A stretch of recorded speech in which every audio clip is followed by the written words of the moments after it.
4.15 총선이 이제 하루 앞으로 다가왔습니다. 수도권 격전지 가운데 하나인 의정부 갑선거구의 결과는 어떨지 관심이 모아지는데요. 후보들의 공약을 살펴봤습니다. 동두천 연천 선거구에 출마한 후보들은 하나같이 GTX C노선 연장을 약속했습니다. 구체적인 방법은 가지고 이런 약속을 하는 걸까요? 후보들의 생각을 들어봤습니다. 코로나19 집단 감염이 발생한 의정부 성모병원에서 환자를 돌보던 의사가 확진 판정을 받는 등 지금까지 이 병원 관련 확진자가 64명으로 늘었습니다. 경기도가 코로나19로 생계에 어려움을 겪는 도내 취약계층 노동자를 위해 150억 원을 긴급 투입한다고 밝혔습니다. 지원 대상은 도내에 거주하는 노동자 약 3만 명으로 이들은 월 최대 50만 원씩 2달간 지원받게 됩니다.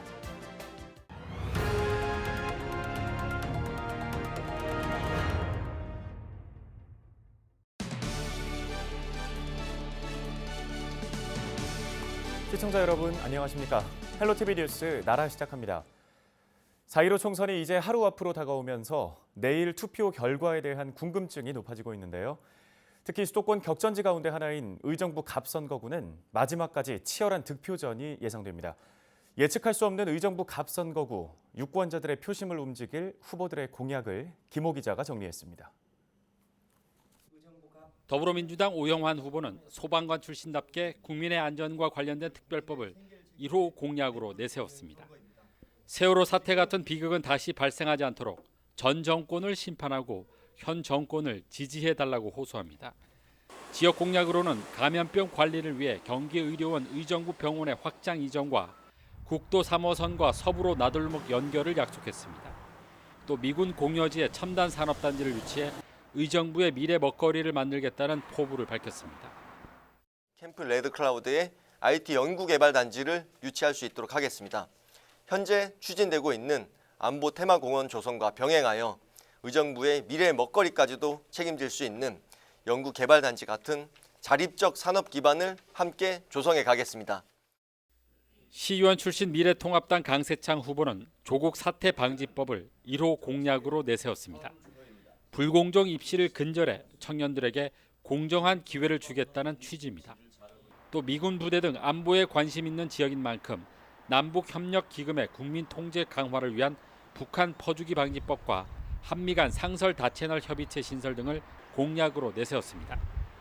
지역 현안보다는 정치적 이슈를 쟁점화해 현 정권과 각을 세워 보수층을 결집하겠다는 의도로 풀이됩니다. 대학이나 대학원 등 상급 학교에 진학할 때 지원서를 포함한 서류 원본은 5년간 이후에 전자문서 등으로 영구 보관하여 입시 불공정 사례가 발생하지 않도록 고등교육법을 개정하는 등. 문희상 국회의장의 아들인 무소속 문석균 후보는 소상공인 지원법 제정을 1호 공약으로 내걸고 소상공인 진흥 인큐베이터 지구를 신설하겠다고 밝혔습니다. 또 의정부역 광역 환승센터 신설과 전철 1호선 증편, 강남과 광화문 등으로의 광역버스 노선 추가, 국제철도 여객터미널 유치 등을 내걸었습니다. 후보들 가운데는 유일하게 동별 맞춤형 공약을 내세운 건데 지역에서 자란 의정부 토박이임을 강조하기 위한 전략으로 풀이됩니다. 약 1조 원의 부가가치 유발 효과가 발생합니다. 또 출입국, 경비, 세관, 검역, 여객 서비스, 숙박, 비즈니스 지원 등 총 150여 개의 기관과 4천여 명의 상주 인원을 포함해 총 2만여 명의 고용 창출 효과가 생겨납니다. 3명 후보 외에 의정부 갑에는 국가혁명 배당금당 이종동 후보가 출마해 18세부터 1인당 매월 150만 원씩 지급하는 등 국가 예산을 60% 절약해 국민에게 주겠다는 공약을 내걸었습니다. 소방관 출신의 전략 공천된 정치 신인과 지역에서 잔뼈가 굵은 전직 시의원, 그리고 공천 배제에 불복해 무소속으로 출마한 지역구 의원의 아들까지 의정부갑 선거구의 새 주인은 누가 될지 관심이 집중되고 있습니다. 헬로티비 뉴스 김호입니다. 동두천시와 연천군의 오랜 문제는 낙후된 교통 인프라입니다. 이 때문에 이 지역에 출마한 후보들은 교통 관련 공약에 무게를 두고 있는데요. 특히 GTX C노선 연장을 한 목소리로 약속하고 있습니다. 그런데 구체적인 방법은 마련해 놓고 이런 약속을 하는 걸까요? 후보들이 밝힌 대안 이지훈 기자가 알아봤습니다. 2파전으로 좁혀진 동두천 연천 선거구. 두 후보 모두 교통공약 첫 번째로 GTX-C 노선 연장을 꼽았습니다. GTX-C 노선을 동두천과 연천까지 연장하겠다는 겁니다. GTX-C 노선은 수원에서 양주를 잇는 수도권 광역급행철도로 지난 2018년 사업 추진이 확정됐습니다. 이미 확정된 노선을 어떻게 바꾼다는 걸까? 공약집 어디에도 구체적 해법은 나와 있지 않습니다. GTX 신호선 같은 공약은 다른 후보와 공약과 다 같은데 네. 이거에 대해 실현하시는 방안 생각하시는 게 있으신가요? 요거는 TV 토론회 때 해야지 돼. 예. 각 당의 후보를 모시고 정책과 비전을 들어보는 시간을 마련했습니다. GTX-C 노선 연장의 대안은 뭘까? 먼저 더불어민주당 서동욱 후보는 GTX-C 노선 연장을 2년 후 대통령 선거 공약이 될 수 있게 한다는 대안을 밝혔습니다. 저는 2년 후에 대통령 선거 공약과 시행을 해서 제가 먼저 시작하고 그 덕정까지 와 있는 거를 추가로 해서 1단계로 동두천까지 연장하는 방안을 강구하겠습니다. 미래통합당 김성원 후보는 양주 덕정에 건립할 수 없는 차량 기지창을 연천으로 옮겨 노선을 잇겠다는 계획입니다. 차량 기지창을 연천에다가 유치를 함으로써 자연스럽게 GTX-C 노선을 우리가 연천까지 연장시킬 수 있다. 이렇게 좀 생각하는데요. 두 후보는 서울에서 동두천 연천까지는 남북 고속도로 건설과 경원선 신탄이 연장도 약속했습니다. 두 후보 모두 지역 발전의 필수 요소로 지목한 교통 인프라. 어느 후보가 유권자의 선택을 받을지 주목됩니다. 헬로티비 뉴스 이지훈입니다. 이제 하루 앞으로 다가온 4.15 총선. 선거는 민주주의의 꽃이라고 불리죠. 여러분에게 선거는 어떤 의미인가요? 김신혜 기자가 유권자들의 이야기를 직접 들어봤습니다.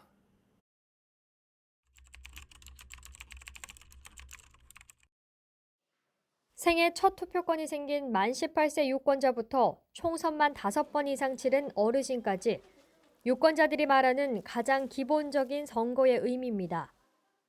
투표는 꼭 해야겠다고 생각이 들어요. 요즘 정치 보면은 굉장히 많이 혼란스럽고 자기들만 지금 이익 얻으려는 그런 것 때문에 보기가 좀 그렇거든요. 그래서 좀 이번에는 제가 그 좋은 후보를 뽑았으면 좋을 것 같아요. 나에게 선거란 특권이다. 내가 뽑은 지도자가 진짜 진정 지도자일런지 모르지만 그냥 나는 나 나름대로 특별히 한 표를 던지려고 그래요.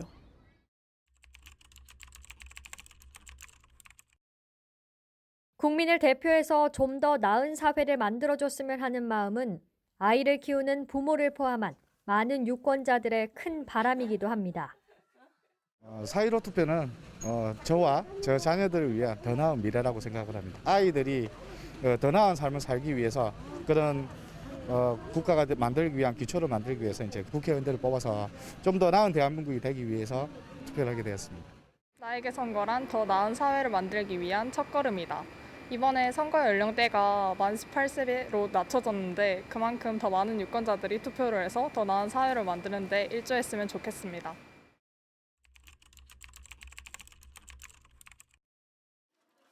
지역사회를 위한 일꾼을 뽑는 선거인 만큼 후보자 선택이 얼마나 중요한지에 의미를 두는 유권자도 많습니다. 내게 선거는 가계부라고 생각합니다. 이처럼 꼼꼼하게 준비하고 꼼꼼하게 살피고 품목을 따지고 꼭 필요한 게 뭔지를 찾아내는 그런 생활의 가계부가 되는 것이 바로 선거라고 생각합니다. 나에게 선거란 장밋빛 되게 호사스러운 많은 공약을 하시는 분보다 소신껏 여기 이 정서를 다 이해하시고요. 좀 포근하면서 약속을 지킬 수 있는 그런 임무를 가진 분을 뽑는 게 나에게 선거란 약이다. 잘못 행사하면 독약이 될 수 있고 잘 행사하면 보약이 될 수 있기 때문입니다. 항상 시민의 입장에서 생각해서 보약이 될 수 있는 정책을 펼치는 후보자를 투표했으면 좋겠습니다. 모두 투표하세요. 민주주의의 꽃이라고 불리는 선거. 여러분에게 선거는 어떤 의미인가요? 헬로티비 뉴스 김신혜입니다.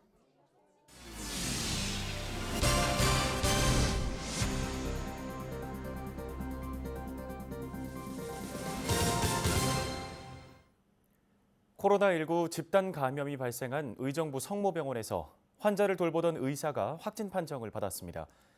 이 의사는 지난 13일 밤 확진 판정을 받았으며 의심 증상이 있기 전까지 병동 8층과 9층에서 진료를 본 것으로 알려졌습니다.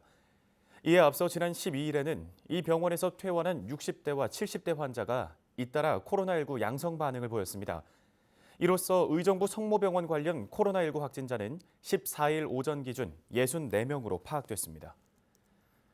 경기도가 코로나19로 생계에 어려움을 겪고 있는 도내 취약계층 노동자를 위해 150억 원을 긴급 투입한다고 14일 밝혔습니다.